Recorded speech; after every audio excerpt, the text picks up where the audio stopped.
As we try to make sense of this 9-name list of potential Suns head coaching candidates, Wolf, we're gonna work through some of the ones that we're maybe most interested in. I know you really like the idea of Sean Sweeney. Yes, no doubt about it. So we're going to talk right now to Chuck Cooperstein, Dallas Mavericks broadcaster, who is joining us on the Arizona Sports Line to get some insight in what the Suns would potentially get there. Chuck, thank you so much for the time. How are you doing? All good here in Dallas. How are you? Doing good. Doing great, Chuck. Appreciate your time, brother. Let's Chuck, let's start just with Sean Sweeney in general. I mean, I'm sure you've heard the potential reports that he could at some point here be the Suns head coach. He's one of 9 candidates. Just from your experience around this team, what do you think of him potentially making that jump? Oh, he's definitely ready. He's basically been with Jason Kidd ever since Jason Kidd became a head coach back in Brooklyn over 10 years ago.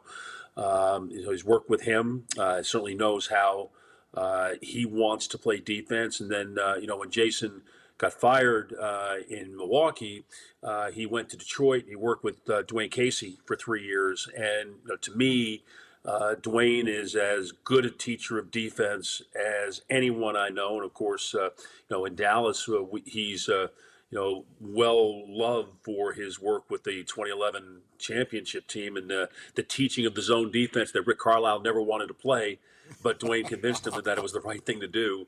And Sean was with Casey for those 3 years in Detroit before he was let go, and Monty Williams was brought in. But he's a sharp guy. He's his background, if you will, is on defense, but it's again in basketball because everything's happening at the same time pretty much. I mean, you've got to know offense, you got to know what works against certain defenses, and vice versa. So I think he's a really well-rounded coach, certainly experienced enough to make the jump. And I'm sure that with the likes of Devin Booker and Bradley Beal, and I don't know if KD's staying or not, but it's not a bad situation to jump into. So, people talk about his age right now, Chuck, and do you think that is an issue at all? The fact that he's 40 years old, has he been seasoned enough in the NBA right now? Well, how old is Mark Daigneaut? Yeah, right. Good point. I think that is the answer right there. Age is but a number.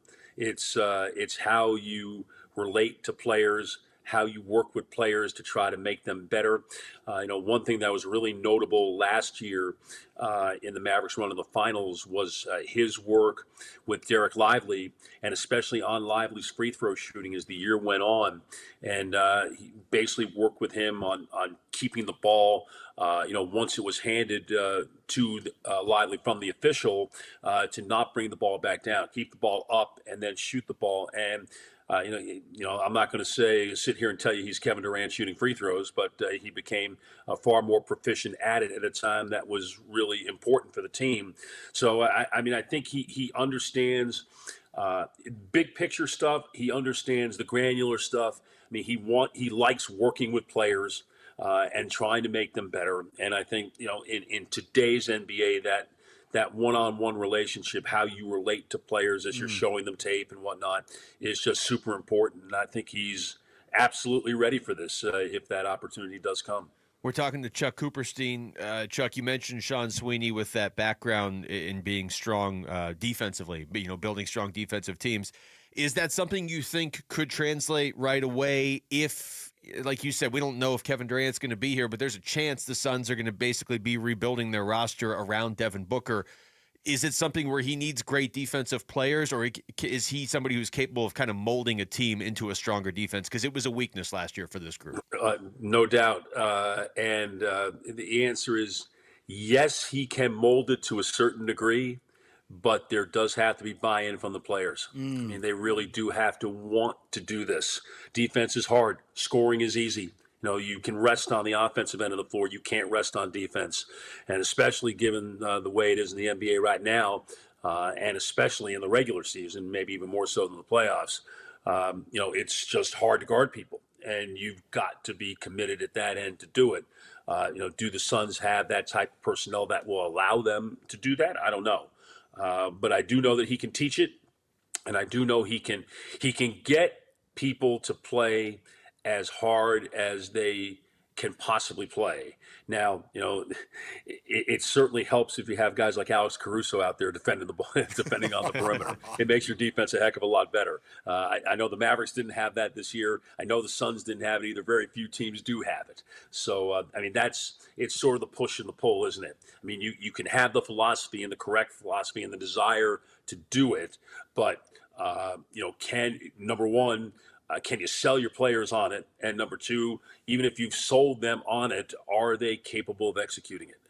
So, Chuck, what is his personality like as a human being? Have you been able to get close enough to him to understand a little bit of his personality? He's pretty intense, but he can be really fun. He's a huge Notre Dame fan. He has season tickets to Notre Dame football.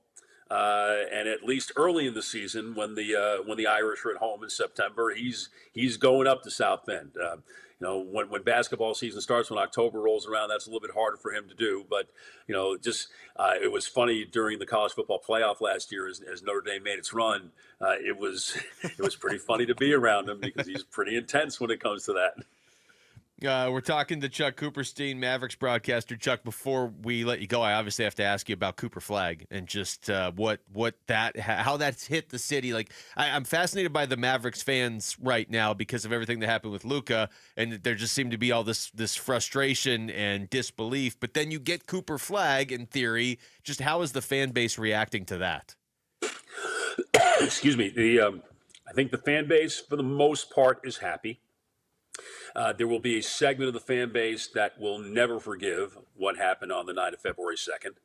And regardless of how good Cooper Flagg is, they just won't forgive and they won't forget. And, I got a feeling that's going to be on them because Cooper Flagg's a hell of a talent. We've been really lucky here in Dallas that for 21 years we had one star. We fell in love with him, and he delivered a championship to them, and he retired. And then here was another star ready to take over and go, and did these incredible things, and be a first-team All-NBA player 5 consecutive years, and get to the NBA Finals in his 6th year, and a couple of conference finals trip, and allowed the Mavericks to be even more relevant than they already were. Because he's such an international star as the face of international basketball. And, just a fantastic player that there was just this natural transition from Dirk to Luka. And then that abruptly was taken away from the fans. And who knew that this possibility was going to happen to where, teams don't get the opportunity to have that generational player all that often, let alone in succession. And here comes Cooper Flagg right now at the most opportune moment. And I think, when we get to October and November and they actually start seeing a play, that they will respond to him in kind. But there is going to be a segment of the fan base that will never forgive what happened here and can never move on unless, just crazy things start happening, and to my understanding, none of that is going to happen. So, that's going to be on them. Chuck, thank you, man. Thank you, Chuck. We appreciate this. Appreciate your time, brother. Thanks for having me. Take care. All right, you too. That's Chuck Cooperstein, Dallas Mavericks broadcaster, joining us right there on the Arizona Sports Line. Interesting stuff there at the end, certainly, but also about Sean Sweeney, who has an 11.1% chance of becoming the Suns' next head coach. Isn't that 1 in 9? Huge Notre Dame fan. Yeah. Interesting. Thanks for watching Wolf and Luke. Tap to see more and click the button in the middle to subscribe to Arizona Sports.